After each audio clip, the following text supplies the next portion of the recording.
through, and finally he crosses the line again. He loses self-control. He says, Delilah, you know, the reason that I'm strong is because...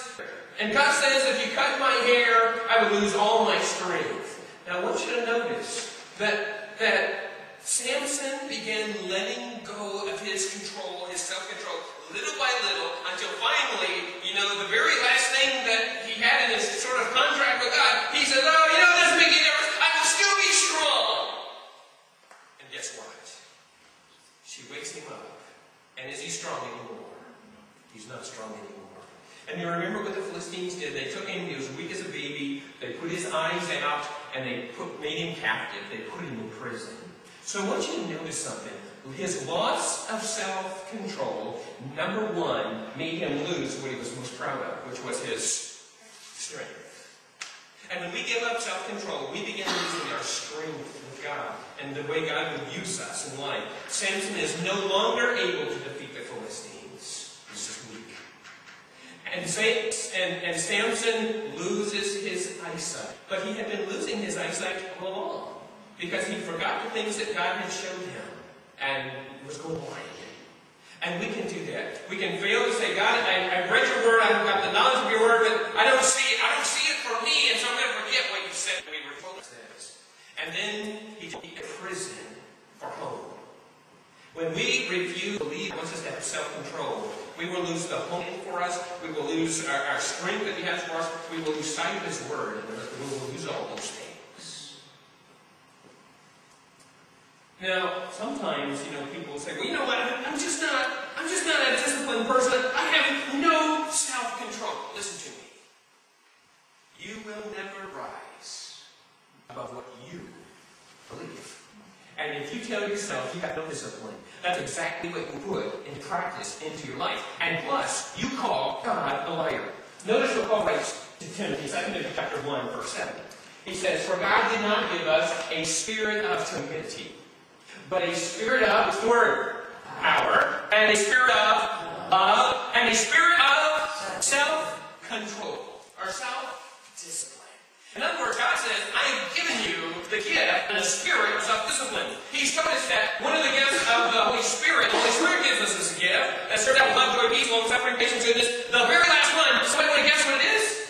Self-control. Alert, discipline. In other words, God says, I have given you this gift. Now, if you say you have no discipline, you are saying, God, you can't do your work in me. You see how serious this is? It's not something that we can just avoid and say, hey, it's not important. God says, this is important. I want all my people to have discipline in their lives. And so, since that is true, then we need to be aware of areas that need to be strengthened, that need to be disciplined in our lives. We need to take an inventory of our lives. Paul would write 1 Corinthians, he says, everything is permissible for me, but not everything is beneficial. Everything is permissible for me, but I will not be mastered by anything. Now, I like those words. Paul says, yeah, there's a lot of good things going on in this world, but I am not going to be mastered, controlled. I am not going to be made a slave of things. Look at some of those things. And we need to ask ourselves, are we master or are we mastered? Paul says, God's given me a spirit of self-control that I will master things for His glory. Let's look at number one. You know, one of those things that we tease around about, appetite. Appetite. Now, once in biblical days, appetite and being fat was kind of a marked distinction. I mean, you know, being grossly overweight was kind of one of those things. And it was a sign that you're out of control from God's point of view. But we can start looking at our appetite. You know, does food have control of us, or do we control our food? And as we stop and think about this, this is really important, because if we have poor appetites, if food has control of us, how well do we feel? Are we at our peak performance? No. So, God's telling us, you know, I've got an area there where you can peak performance for me. And I need to control your will in this area. You remember the old lady? You can't eat just one.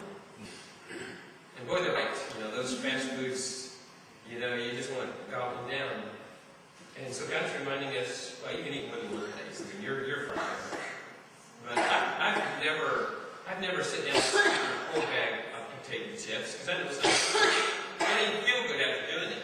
And so it's recognizing we need to bring control in that area of eating food in our lives. Over this spending habit of life. You know, the commercials try to get us, you need this to be happy. No, you don't. You don't. And so we have to learn, okay, God, what have you provided? Am I trusting you, or am I being controlled? You know, when you've maxed out your credit card, it's a sign you're out of control. God's trying to yell at you, you know. Get yourself back in control. Your emotions. Boy, there's a lot of things we can bring into this area of emotions that we let get out of control. Our anger is one of those things, you know. And we can get our anger out of control. And we say, well, I just couldn't control it. Yes, you can. You can control your anger. It's just whether or not you're going to choose to do that for the glory of God. Ambition. Sometimes we think, you know, I've got to make $1 million by the time I'm 30 to be successful in life. No, you don't. You do just fine. As a matter of fact, it's much, much better to watch what it is that God is directing you rather than fill your time trying to gain something in this world that means nothing to God. So we need to be careful about our ambition. See, our plans of ambition is just for us, or it's really for God and what He has for us. Our sexual life. Wow. Our country, and obviously our world, has just lost it in this area about self-control, haven't they? I mean, in our world today, it's like, boy, just do whatever you want. No regrets. But that's not what God says. God reminds us one man, one woman, save it for marriage.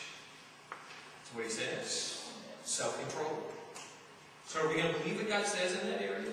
And you know, boy, the internet has made this area so permissive today. Movies today, you know, I mean, Satan really has us wrapped around his finger. You know, if a movie wants rankings, all they have to do is, you know, change it from a PG to an R to get people to go see it. Just incredible. We've lost control in that area in our society today, in our physical life, keeping our body healthy, and in our spiritual life. Self-control. And so God has told us, you know, in spiritual life, we need to grow in knowledge. We need to ask ourselves, God, I want to be accountable to you. How am I growing in knowledge? Are you going to be held accountable to that? Like, am I learning, God, in your word each week? Am I going to Sunday school to learn? Do I have devotions? God, am I really growing spiritually? Or am I mastered by the world and so busy I just don't have time for you? Self-control. What's important? Are you mastering what's important, or are you being mastered?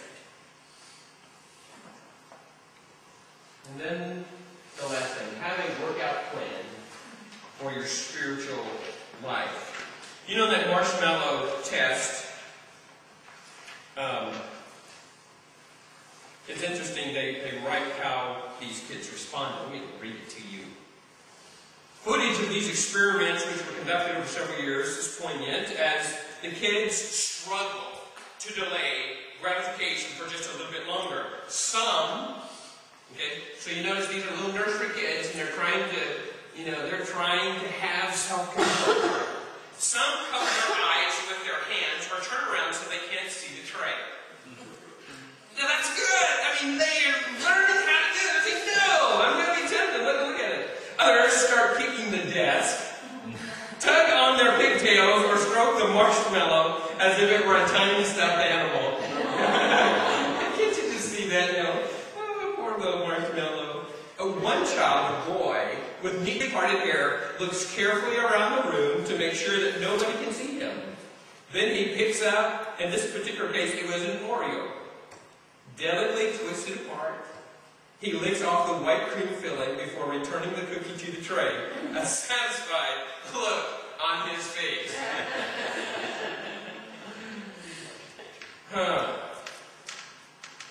I like that because that's us, even as adults. We tempt ourselves with self-control. We try to see what we can get away with from God before He steps in to discipline us. Right? Yeah, that's what we do. So how can we have self-control? What's our workout plan? I have 4 things. Number 1, control yourself by choosing your environment. Let's go back to Samson. You know, we can look at Samson and we can see the areas where he started to slip. But if he had chosen his environment, he said, God, you know what? I'm not going to hang around the Philistines because that's bad news for me, and I'm going to pick a wife that's an Israelite. Can you imagine the deliverance that would have come to Israel if Samson had controlled that area? I mean, just stop and think about it. And yet that's not the story that we got. And so we need to learn to choose our environment.